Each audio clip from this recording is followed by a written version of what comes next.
Students, मैं हूं आपका टीचर सर उस्मान और आप देख रहे हो हमारा YouTube channel Usman PCB lecture.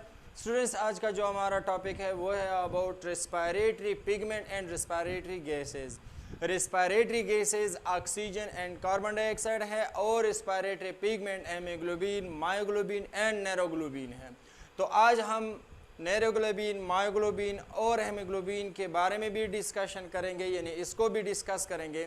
और रेस्पिरेटरी गैसेस का जो ट्रांसपोर्ट है यानी लंग्स से टिश्यू तक और फिर टिश्यू से लेकर लंग्स तक जो रेस्पिरेटरी गैसेस है ये कैसे ट्रांसपोर्ट होते हैं, इसका मैकेनिज्म आज हम डिस्कस करेंगे कि कार्बन डाइऑक्साइड टिश्यू से जब टिश्यू के अंदर यानी सेलुलर रिप्रोडक्शन होता है तो उस सेलुलर की जो रिस्पायरेशन होता है सेलुलर रिस्पायरेशन के रिजल्ट में जो कार्बन डाइऑक्साइड टिश्यू के सेल में बनता है तो वो कैसे टिश्यू से यानी लंग्स तक ट्रांसपोर्ट होता है और ऑक्सीजन लंग्स से कैसे ट्रांसपोर्ट होता है टिश्यू तक। बाद में यानी फर्स्ट हम transport of respiratory gases discuss करेंगे और बाद में हम डिस्कस करेंगे रेस्पिरेटरी पिगमेंट। तो फर्स्ट हम स्टार्ट लेते हैं रेस्पिरेटरी गैसेस के अंदर जो ऑक्सीजन होता है, ऑक्सीजन से कि ऑक्सीजन लंग से कैसे ट्रांसपोर्ट होता है।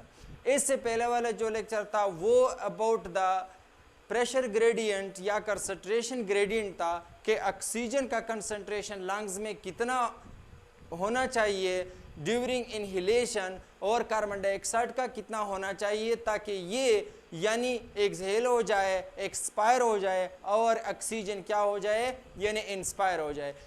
तो आज हम फर्स्ट स्टार्ट लेते हैं ऑक्सीजन के ट्रांसपोर्ट से कि ऑक्सीजन किसी तरह ट्रांसपोर्ट होता है।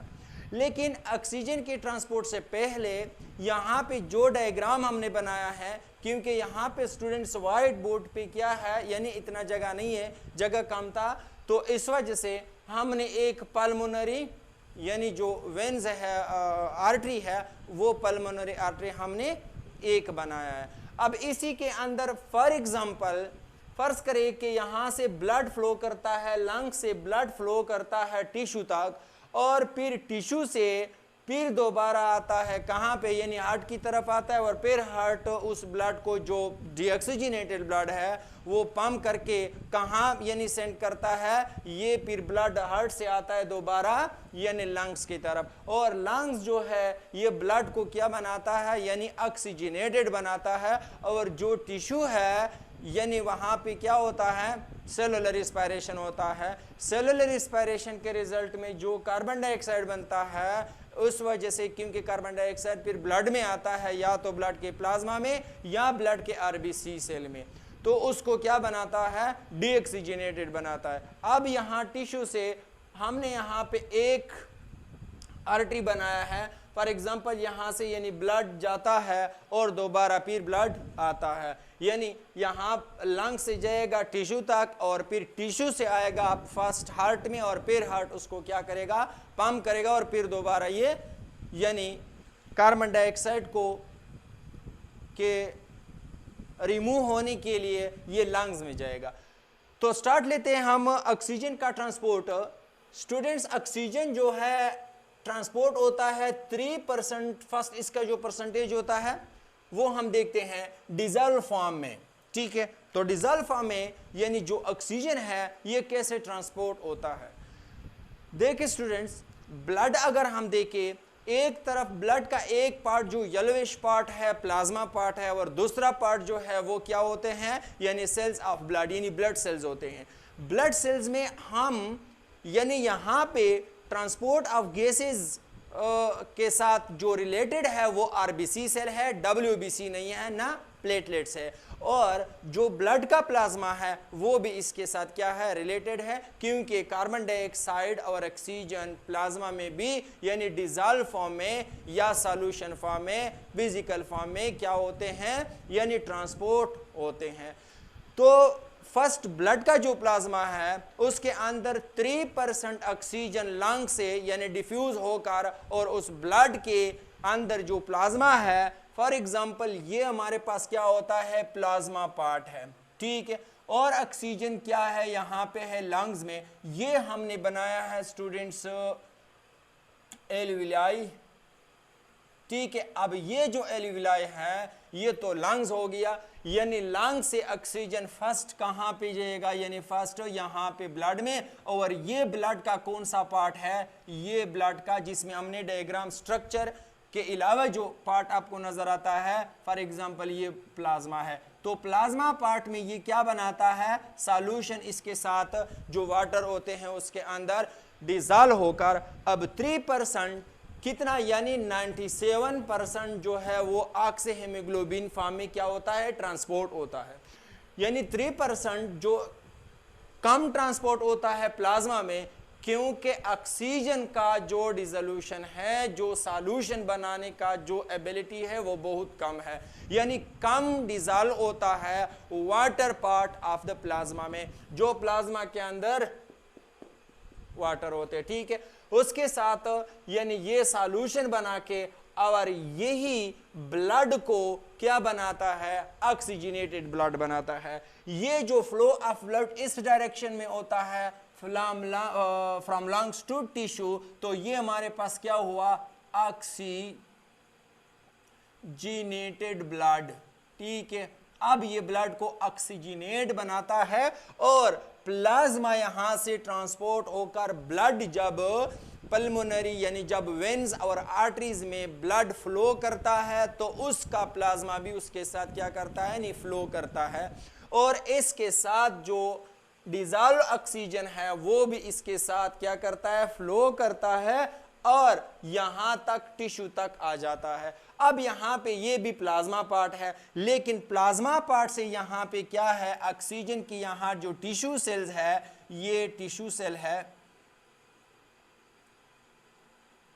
ठीक है। अब टिश्यू सेल्स में जो ऑक्सीजन का कंसंट्रेशन है वो क्या है, लो है, कार्बन डाइऑक्साइड का ज्यादा है, तो ये ऑक्सीजन यहां से डिफ्यूज होकर और यहां पे आता है। अब इस टिश्यू सेल्स में क्या स्टार्ट हो जाएगा, अब यहां पे स्टार्ट हो जाएगा सेलुलर रेस्पायरेशन। जो सेलुलर रेस्पायरेशन है इसको हम इंटरनल रेस्पायरेशन भी कहते हैं, ठीक है, रेस्पायरेशन, इंटरनल रेस्पायरेशन या सेलुलर रेस्पायरेशन स्टार्ट हो जाएगा। अब यानी इसके माइटोकॉन्ड्रिया में ऑक्सीजन की प्रेजेंस में ग्लूकोज का यानी ऑर्गेनिक फूड का क्या हो जाएगा, ब्रेक डाउन हो जाएगा और एनर्जी रिलीज होगा, और इसके साथ साथ यहाँ पे कार्बन डाइऑक्साइड भी प्रोड्यूस होगा, ठीक है। अब ऑक्सीजन 3% इस तरीके से प्लाज्मा के अंदर डिसॉल्व होकर क्या करता है, यानी ट्रांसपोर्ट होता है from lungs to tissue cells, ठीक है। अब हम देखते हैं दूसरा, जो 97% ऑक्सीजन जो है वो आरबीसी सेल्स के थ्रू ट्रांसपोर्ट होता है।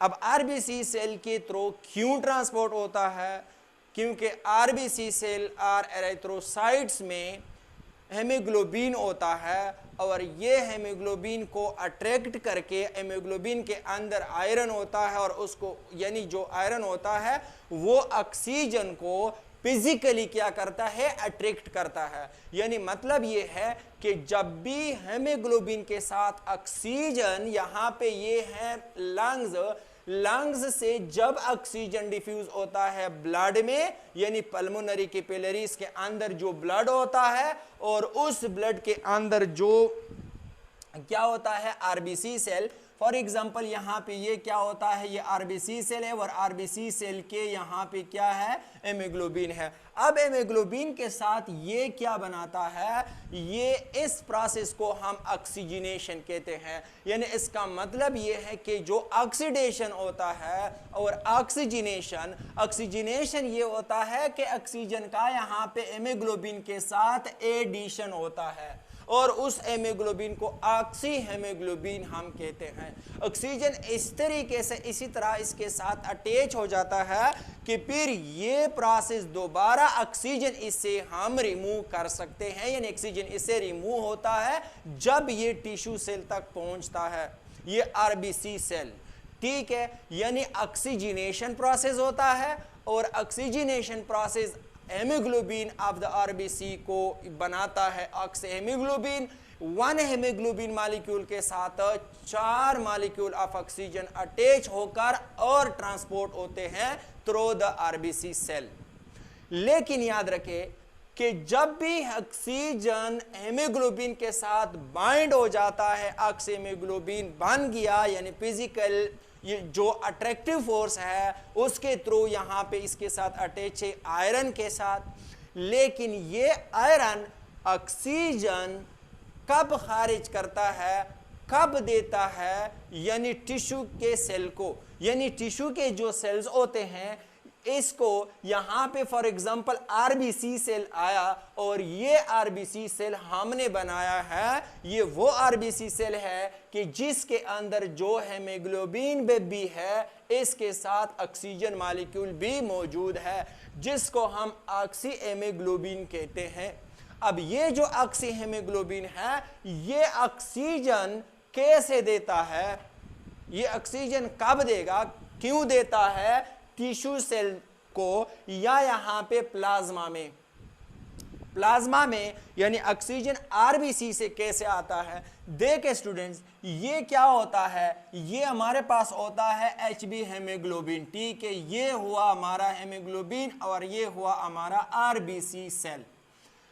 अब ये देखे ऑक्सीजन यहाँ पे हेमोग्लोबिन के साथ बाइंड हुआ और आरबीसी सेल यानी ब्लड फ्लो करता है लंग से, यानी यहाँ पे टिश्यू की तरफ आया। तो टिश्यू में से जब करीब इसके साथ पास होता है तो यहाँ जो सेल्स होता है उसके अंदर जो कार्बन डाइऑक्साइड है जो सेलुलर रेस्पिरेशन के वक्त बना हुआ है यानी तैयार हुआ है, यहाँ पे ये कार्बन डाइऑक्साइड तो यहाँ से यहां तक डिफ्यूज होगा किस चीज के अंदर, यानी ये जो बाहर आया है कहां पे, प्लाज्मा पार्ट में।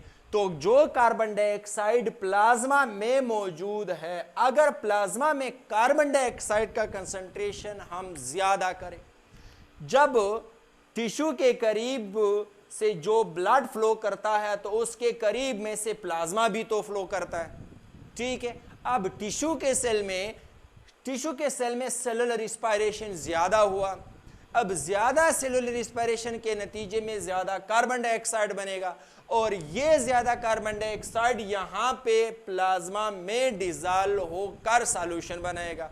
अब कंसंट्रेशन ऑफ कार्बन डाइऑक्साइड ज्यादा है, कहां पे ज्यादा है, ब्लड के प्लाज्मा में।